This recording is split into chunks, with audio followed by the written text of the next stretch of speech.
Muito bom dia, sejam muito bem-vindos a mais um programa do Todo Basquetebol. No programa de hoje iremos fazer o rescaldo das meias finais de Liga Betclic masculino.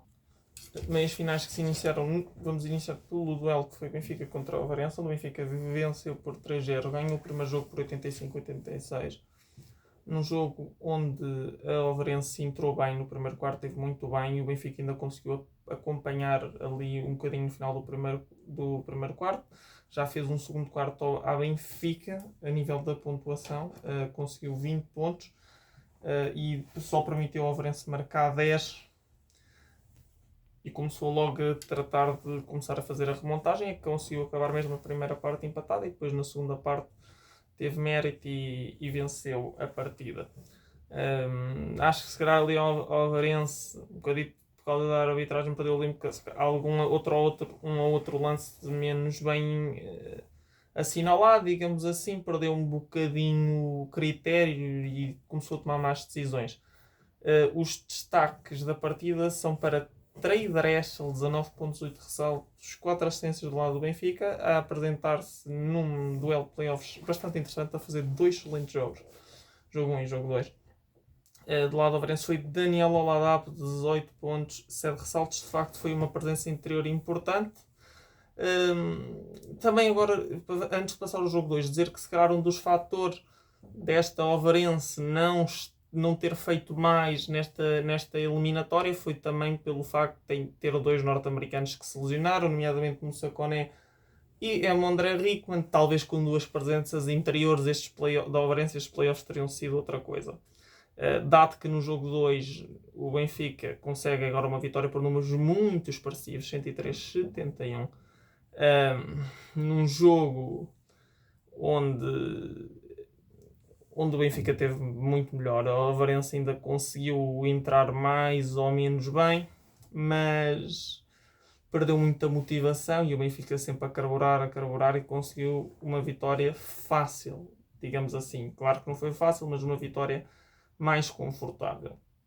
Destaque do lado do Benfica, Aaron Broussard, que fez também um excelente jogo 1, a dar uma boa réplica de si daquilo que poderá ser a final, com 23 pontos, 9 ressaltos, 9 assistências. Do lado do Ovarense, o gigante Daniel Oladapo volta-se a referir que neste jogo tanto se sentiu bastante uma ineficácia da linha de 6,75 para o Ovarense, sentiu-se, mas também outra presença interior mais pulsante que não existia a nível norte-americanos.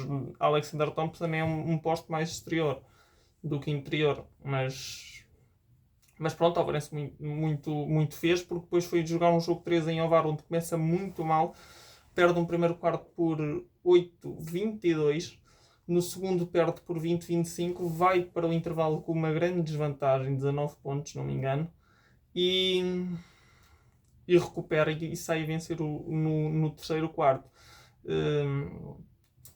Neste jogo, de longe, a arbitragem teve muito bem, foi a melhor arbitragem dos 3 jogos.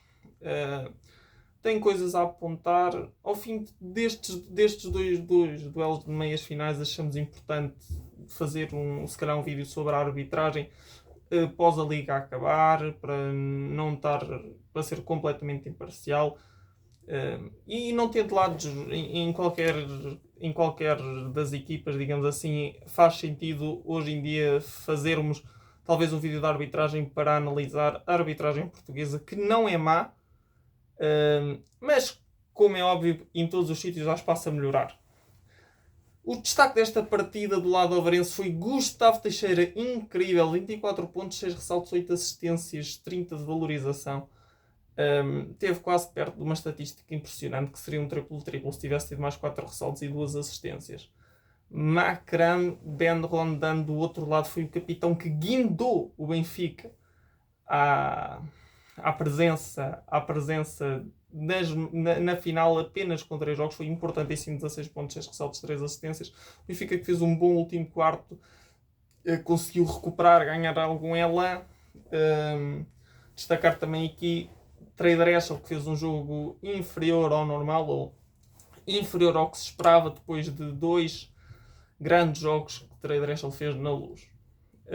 Avançando então à próxima eliminatória, Futebol Clube do Porto contra o Sporting Clube de Portugal. O Porto vence o primeiro jogo por 90 e 81, onde o Sporting teve quase o tempo todo na frente. O Porto recuperou na segunda parte e conseguiu mesmo entrar em vantagem no último quarto e venceu o jogo.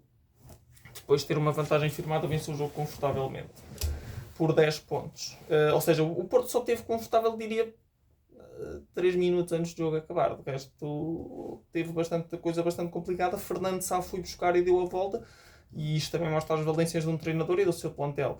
Destaque do Porto: Wesley Washburn e Sirius Williams. Wesley Washburn na marcação de pontos com 23 pontos. Sirius Williams também com 23 pontos. 9 ressaltos, muito bem. Do lado do Sporting foi Nicolas Ward, o gigante. Estava imparável durante grande parte do jogo. 24 pontos, 8 ressaltos. Estava difícil para o Ward. Até lançamentos quase impossíveis. Às vezes marcava o Ward muito bem. Avançando, um jogo 2 que foi diferente, face à imagem do outro, foi o Porto que dominou. Conseguiu afastar o Sporting de rápido do jogo, digamos assim. O único parcial que o Sporting venceu foi o quarto e o Porto venceu bem por 83-64. Os destaques do lado do Porto é Sirius Williams, com 10 pontos, 10 ressaltos, um duplo-duplo, uma presença interior importantíssima nestes jogos do Futebol Clube do Porto, e também Max Landis com uma exibição tremenda, 18 pontos. Do lado do Sporting, Nico Ward, mais uma vez, com 15 pontos, 13 ressaltos. A surpreender, diria, que apareceu Keontae Kennedy com 15 pontos, também se calhar teve mais espaço. Luís Magalhães deu-lhe um bocadinho mais de espaço em função do que se passou neste jogo 2. Conseguiu ter um bocadinho mais de espaço na equipa. Avançando então ao jogo 3, jogo em Alvalade, onde para o Sporting era o tudo ou nada. O Sporting entra bem. O Porto teve a ganhar durante algum tempo, mas semelhante ao jogo 1, o Porto no último quarto foi superior e bastante superior, vencendo por 11-25. Destaque do lado do Sporting, Jeremiah Bailey foi o homem que remou contra a maré a fazer... É um jogador deste jogo, a fazer um tremendo jogo, 22 pontos, 11 ressaltos. Do lado do Futebol Clube do Porto, Tony Douglas, 16 pontos, também 8 ressaltos, mas também destacar Roy Devin Marble, 22 pontos, esteve um bocadinho apagado, um bocadinho mais apagado nos outros jogos e neste a mostrar-se, e de que maneira. Mas um bocadinho apagado, mas diga-se não tanto. Roy Devin Marble também fez excelentes prestações com lances incríveis, nomeadamente um triplo onde ajustou a meio do ar no jogo 1 e foi importantíssimo para dar um elan, um mote, que a equipa do Porto já estava em crescendo para o Porto encenar a recuperação que teve. Está tudo dito aqui, o que é que se pode dizer? O Luís Magalhães quer chamar esta equipa do Sporting um ano zero, que o chame, ou seja, para o Sporting, e tanto para o Sporting é uma época de insucessos, diga o que se disser. Para o Alvarense também não é uma época de muito sucesso, conseguiu atingir as meias finais da Taça dos Santos, meias finais do Playoffs, ficou-se pelos quartos da Taça de Portugal. O Alvarense teve muitos problemas de plantel e de lesões, é a verdade.